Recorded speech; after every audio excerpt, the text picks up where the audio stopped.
Old school RuneScape is old. It's in the name, it's kind of obvious. And while Jagex mostly does a pretty good job at meticulously balancing the multiple decades of content additions, there's always some kind of discussion happening about rebalancing old content. Nightmare drop rates, chambers drop rates, reworking smithing, boosting agility XP, adjusting LMS drop tables. The list is never ending and no one will ever be satisfied. There's no perfect state of balance to ever find because balance is so subjective. And because this is kind of an impossible problem, I find it very interesting to talk about. So I'm gonna do just that. This is my first ever chat about the game style of video, so let me know if you like it. I always have opinions and I always find it fun to yap about them. Also, this is my face. I have a webcam on. It's kind of crazy. All right, so let's jump in. Have you ever heard of the Goomba fallacy? I think it's only tangentially related, but it kind of fits and I think it's funny. So there's this stupid little Goomba and he's saying, well, Twitter says A and Twitter also says B, so Twitter's fucking stupid. And we're all like 30 years old, so surely we all have the cognitive power to recognize that Reddit and Twitter is a combination of multiple voices and not just some single dude. But the essence of the meme is people having the inability to recognize nuance and thinking that there's only one blanket answer for an overarching discussion happening. And this is why you'll see people categorize others, or even themselves, into having more progressive or conservative viewpoints in terms of game direction. Now, I know those are very scary words, we got some political undertones going on here, but let's take a deep breath. We're talking about RuneScape. It's not that deep. Okay, so when I say conservative viewpoint, we're talking about people that care about not devaluing old achievements, people that fear that update overload will make RuneScape lose its charm, and people that value emergent gameplay on existing content over new bosses, new regions, new skills, etc. On the other end of the spectrum, we have progressives. These people say, well, who the fuck cares about barrows? And why do we want to preserve the XP rates of runecrafting that were established 20 years ago? And you know what? Bank presets would be nice. It's time. Let's put them in. Now I'll say this, and a lot of people will already be putting themselves into one of those camps. But I think the conversation is a lot more complicated than that. Sure, you can lean one way or the other generally, but each one of these discussions has their own set of implications and things to consider. So what I want to do is kind of break down how I formulate my opinions whenever I see a Reddit thread or a YouTube video about adjusting existing content. First, I watch a No Monkey video, and then I'm done. Sorry, it was a really bad joke. But my actual answer, I talked about how there's a lot of nuance in this whole conservative versus progressive viewpoint spiel. The best way I can illustrate that is taking two ends of the spectrum and then describing how I land on complete opposite sides. So, sailing. Sailing is new, it's incredibly impactful to the game, it completely redefines the old school experience. Like now when you look in your skill tab and you see that extra skill, it reshapes the journey that everyone takes on a fresh account, or at least it will eventually. Right now it's quite isolated and doesn't interact very well with the rest of the game, but that's a separate discussion. What I'm trying to say is that it's incredibly important that sailing is done right. In my eyes, there's no such thing as overreaching when adjusting the balance of sailing. For example, if they get community consensus that everybody hates boat combat, which they kind of did, but let's say they propose flat out removing it from the game as a whole, and they get massive agreements from the community. In my opinion, just do it. I'm not saying this is a real suggestion, I mean boat combat sucks, but all I'm saying is that if the alignment is that strong from the community on any topic involving sailing, I have no problem with the change. Now, that's a wildly progressive take. Just yanking out a huge piece of content from the game that people have spent countless hours of grinding out, that I have spent tons of time grinding out, that is the furthest thing from quote-unquote preserving integrity or respecting players' time. However, we can also look at some older content like Corp, and I would slide right over to the conservative end of the spectrum. If we were developing Corp today, would I want it to be completely different? Hell yeah. I mean, we could allow irons to loot share, we could have more interesting fight mechanics, and we could create a drop table that's more reasonable and useful to make it actually fit in a progression path. But on our current timeline, would I want to rework Corp to be in line with these changes? My answer is no. In my opinion, the emergent gameplay that's come out, the status symbol of owning these nearly useless uniques, and the time that so many players have spent killing it already, it outweighs the value that I see out of reworking this boss. And I can already hear people saying, well, It's better late than never to make a change for the good of the game, but devaluing achievements and changing the nostalgic feeling of old bosses are real factors that need to be considered, as much as some might not like to admit.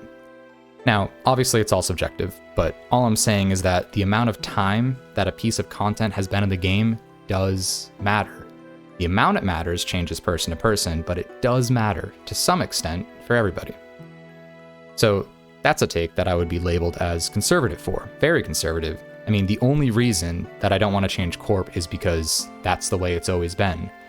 And before anyone says that I have an agenda, I picked these two examples on purpose. I don't have any Corp sigils, and I have greenlogged everything to do with boat combat. Also, a shout out to my Road of Gilded Staff series, where I recently finished sailing. Pretty smooth promotion, if I do say so myself. But yeah, I'm just trying to stay relatively objective in how I talk and think about these things. Alright, so I've been throwing around a lot of random opinions, but what am I actually trying to say?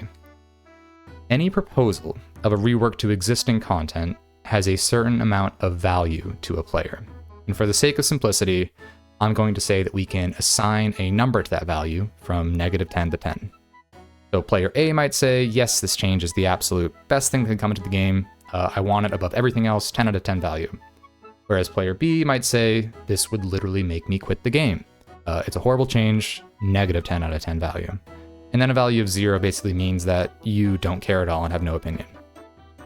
So discussion often centers around this level of value thing, and everyone's opinion will be different based on the proposed change. It's a very important discussion to have, and for any new content coming out, this level of value is all that matters. However, this video is about zooming out and asking when it's appropriate to change existing content specifically. And for existing content, I think another dimension of considering time in the game is often brushed aside in these conversations when it does actually matter a lot. So as you can see here now, we have two dimensions, value and time.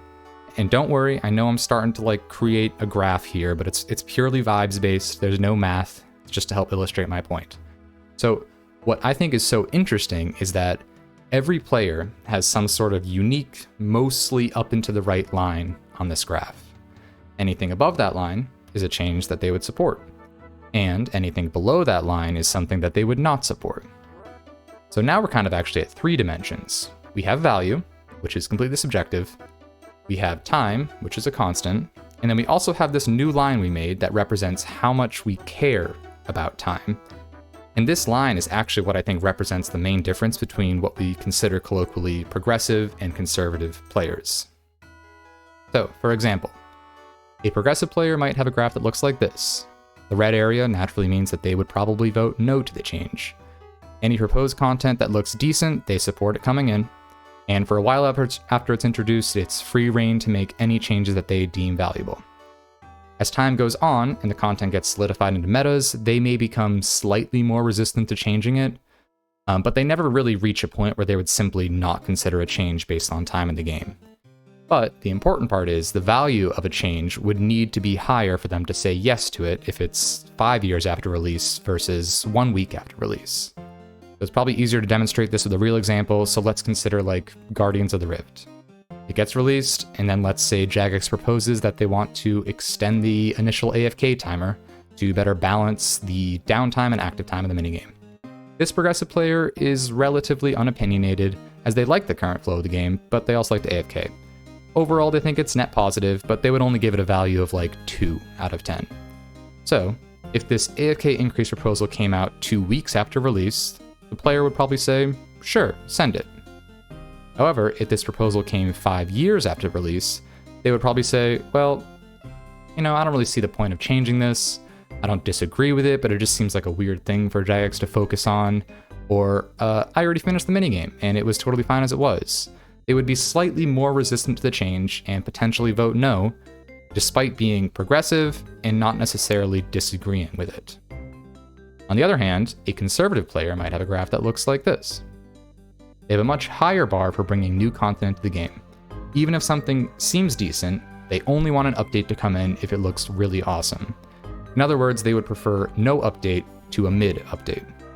After release, they're fine with tweaks to make things more balanced for a short amount of time as long as those tweaks are good. But they aren't really supportive of any drastic changes after things have been out for a bit, unless it's very much needed and they rate it very highly. Eventually, they hit a point where no matter the value, they don't want that old content to be touched. Now, obviously, the bar of this conservative player is higher than the progressive player for changing content, but it's not based on this y-axis of value alone. It takes into account how much that player cares about time that the content has been in the game. And just to reiterate, there's no correct graph. Everyone's got their opinions, and they're entitled to them. I just think it's an interesting way of attempting to generalize how different players feel about adjusting old content. Now, speaking of being entitled to opinion, here's what I think best represents my own thoughts. Yes. Interestingly, it's not up and to the right completely. At the start of the graph for bringing new content into the game, I feel like I lean slightly more on the conservative side. If I don't think an update is great for the game, I don't think that it's worthwhile to bring in. In other words, I don't want slop that is there just to be there. However, once something is brought into the game, my bar drops drastically and I become progressive, since I want that content to be as good as possible now that it's here to stay. Any dramatic changes to the content that I think even have a small amount of value, I'm likely to be in support of. And like I said earlier in this video, this is pretty in line with my thoughts on sailing currently. I think they should go buck wild with whatever changes they gotta make. From there, we have this long section where I think I become slightly pickier in what I think is worth updating. In my mind, this is like a year to 3 years after release. At that point, it's reasonable to make changes, but don't change stuff just to change it. And then, once content is very solidified and established as a core part of old school, I flip back to becoming quite conservative once again. So when people talk about things like making jars untradeable, for example, although I feel quite strongly that it's the correct game design decision, I don't think that the value it provides is strong enough to rewrite the history of the game. So now we can have some fun, and we can plot some common proposals that we're all familiar with on Reddit and Twitter. Again, this y-axis of value I'm placing on these proposed changes is purely my opinion. Yours might be different. Don't blame me, please. Okay, so let's start off with reworking boat combat. I give this about like a 5 or so on value. I definitely think it's needed, but I would live without it. And because sailing is still so recent, this easily falls into something that I would love to see changed. Next up, reworking forestry. I don't have detailed plans of exact changes I would want to see, but we can all agree that it kind of sucks. And I think that it needs some love in terms of rewards, eligibility for events, and metas. This one's interesting because I think we're starting to reach the place where the content is too old to warrant being messed with anymore. But for now, I still think it'd be worth adjusting. However, in a year or two, my opinion might change on this. Chromium ingots were a hot topic for a while, and I was a really strong proponent of changing the drop mechanics or just flat out removing them. But like forestry, they've been out for 3 years or so, and in this case, I don't think that the value of messing with them is worth rewriting the history of DT2 drop mechanics, even if I disagree with the initial direction that Jagex took here. Next up, we got Nightmare Drop Table. So even though Jagex has buffed this countless times, it's still in a place where the items that this boss gives are just not good enough to warrant the insane amount of time it takes to collect them.